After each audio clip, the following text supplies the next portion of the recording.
Hey, Lauren Hughes here with Integrity Home Group and Keller Williams Preferred. We're pretty casual today. We are going to talk about forbearance and what on earth that is, and maybe a conundrum we've gotten ourselves into, or just anything dealing with the uncertainty that has been 2020 and now 2021. And for anyone that has considered forbearance or is currently in forbearance and it's more of their punting an issue or whatever's going on. I am not a financial advisor. I am not a lender. I'm not a banker. I am a licensed realtor in Colorado, and I am also a landlord. And I know 2020 has scared me to death almost, because I'm a little landlord. I'm not a big bank. I'm a human, and if I don't have renters paying rent, I don't have money for my mortgages.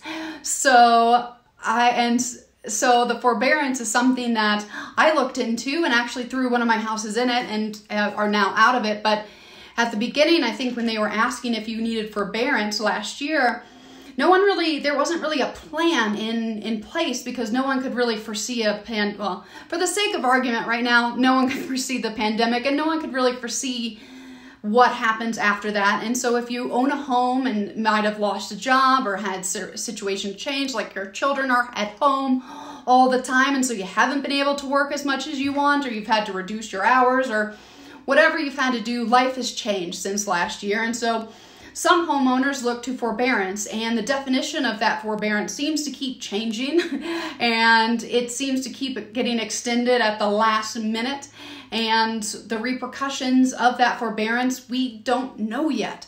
And that's just a scary reality that we are in. And so what I'm telling you or propositioning to you right now is I can help guide people. And I'm not a financial advisor. I'm not a banker. I am a licensed broker in the state of Colorado and a landlord. And I've had to look at some potentially tough options for some of my properties. I mean, one of my properties is on an island that's been closed since March. You can't get there, which means I have zero rental income coming. And that house happened to be paid in cash, so it's literally a money pit at this point. But we've had to face some scary realities. So if you are in a situation where you're considering forbearance, or you're trying to figure out what comes next after forbearance, I'm happy to discuss options with you.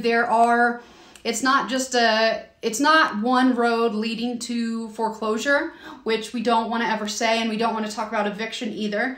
That's kind of at the other end of the line. There's several steps that you can take before that to hopefully prevent that situation from happening. And for anyone that's in a situation that they're just like, I don't know what to do. I don't know how to get out of what I'm in, or how do I get out of this forbearance? Like, what do I do with my mortgage? I don't have a job and I'm in forbearance, but then I can't come out of forbearance because they want all this money.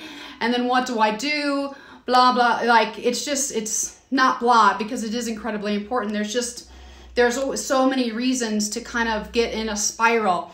And I'm happy to chat with you if you want to get out, or want to know your options to get out of that spiral that is easy to get into, and it's so hard to get out of. There are so many different options that you have. And so if you have any questions about getting out of forbearance, or I did get out of forbearance with one of my homes.